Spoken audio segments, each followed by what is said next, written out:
Alright, so I'm out here in Calvert County in Prince Frederick, Maryland today.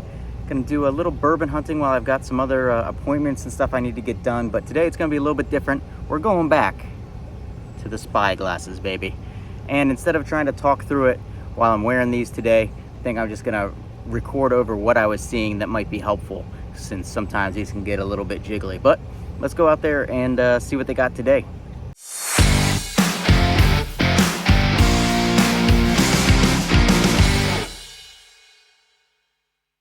Okay, so first stop today is going to be ABD Liquor.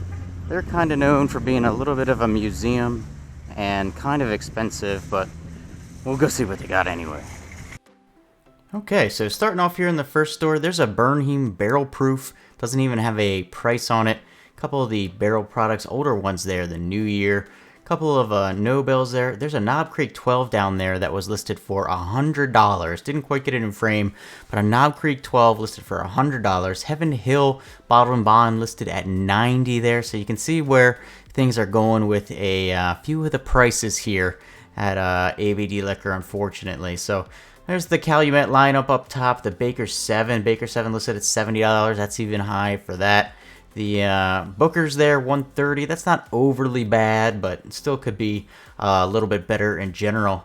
Then I saw this bottle up here. This is a bottle that I've never seen before.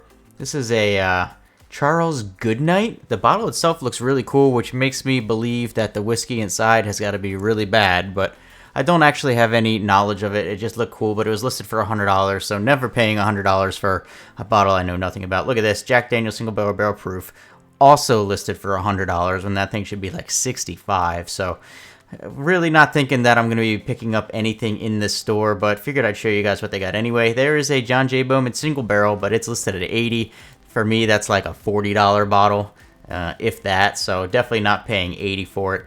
Got a couple Kentucky Owls up there. They're a little bit over, nothing crazy though. A few Bardstown. There's the Widow Jane Decadence. That's even high for that at $130.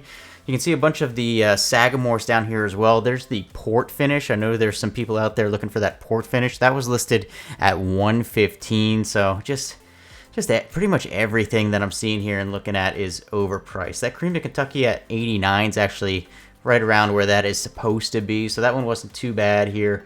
A little Remus up there, and then I see a few chicken cocks, including the chicken cock double oak. I've never had any chicken cock before. This bottle looks really cool. I did consider that one at $110, but I wasn't sure if that was way too much to be paying for that bottle because I don't know enough about where chicken cock prices are at these days. A few of the pinhooks down there.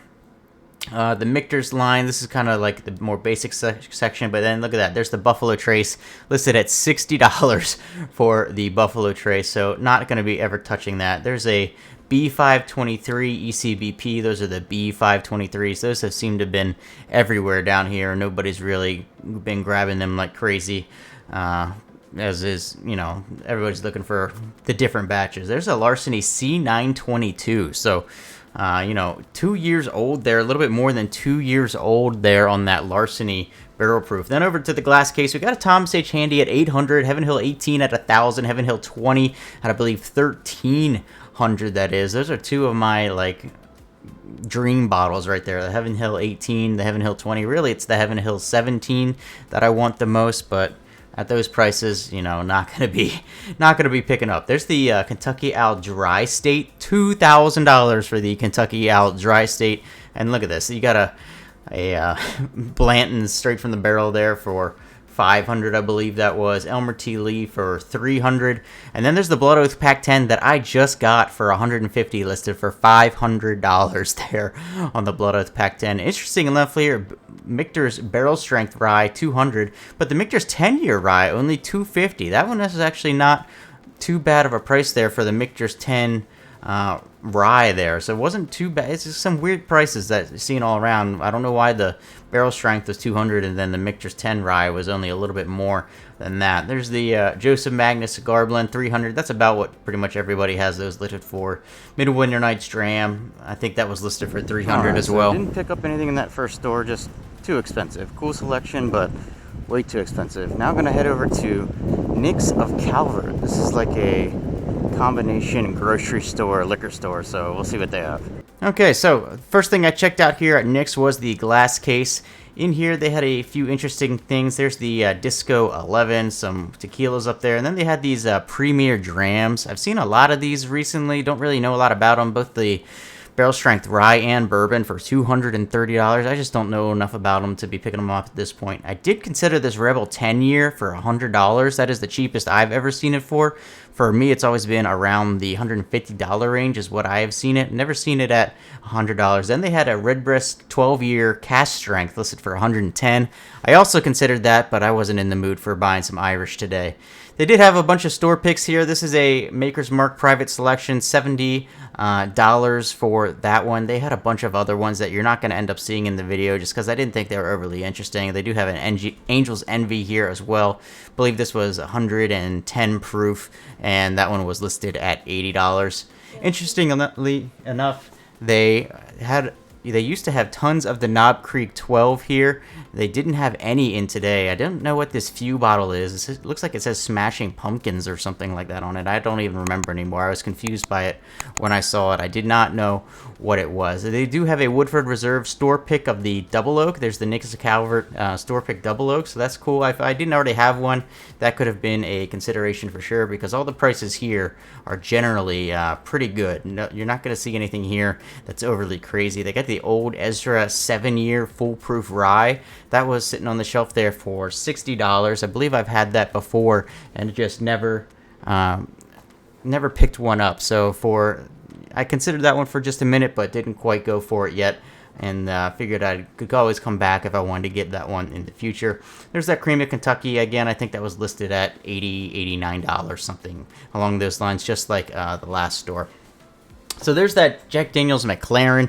I'm not a racing guy. I had no interest in that. But here you can see they got the barrel proof for the normal price here on that Jack Daniel's when it was $100 at the previous store, it's just crazy. So a few, normal type things that you'll see here. I did look at this Slow and Low Rock and Rye. I've never seen that one before, but at 84 proof, that's never one that's really going to pique my interest and get me into buy mode because at 84 proof for something I don't know, just not going to do it. They do have a bunch of the Henry McKenna 10-year down here. I believe that was listed for $60. Some of the Traveler, Old Granddad 114. Got the new barrel foundations, I believe that is there. And then I saw this Baby Jane sitting here listed for $50. This is a brand new release for them. I had never seen it anywhere else before until actually somebody posted it in the Discord that it was here recently. So I picked that up. I figured I'd consider that one before I continued on looking at the rest of the store. They do have a bunch of barrels here. They got Elijah Craig, Eagle Rare, a Weller barrel there. Some of those shiny ones, I believe, are tequila barrels. I believe these are from a bunch of their store picks that they've done in the past. Another Eagle Rare sitting up there, so pretty cool to see that. What's that? This is brand new. They just came out with it, so I don't know yet. Have a great weekend. Thank you. Yeah. So they've had a regular one that's been out forever, but this is a new one. How are you? Good, how are you? In the back too, please. Alright, so did end up going with the Baby Jane in there. $50. I actually didn't even know that this was a thing until recently. I think it's brand new from the Widow Jane company with their own heirloom corn mash bill. Shout out to Steve, who has his own channel, Wilderness and Whiskey. He's the one that let me know that it was out here, so make sure you guys go check them out. Alright, gonna make one more stop out here in Prince Frederick today. I've never been in this store. I honestly don't even know what it's called. It just says liquor.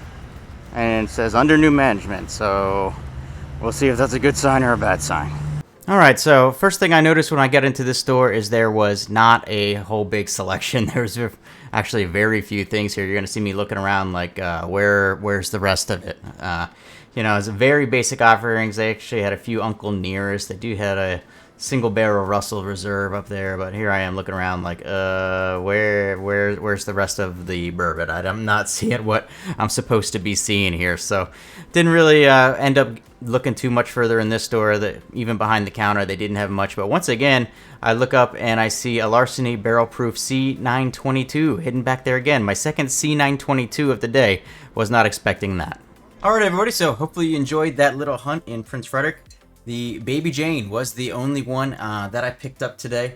I did know that it was there beforehand from Steve, like I said, so that was kind of a bottle I had in mind going out, but I was also looking for an ECBP B524. Didn't see any of those out there, but oddly enough did see 2 Larceny C922s, which was kind of strange. But yeah, that's going to do it for this video. The next one that comes out should be on Thursday, and it should be the review of this Baby Jane. So if you want to check that out, make sure you hit like and subscribe. Thanks for being here.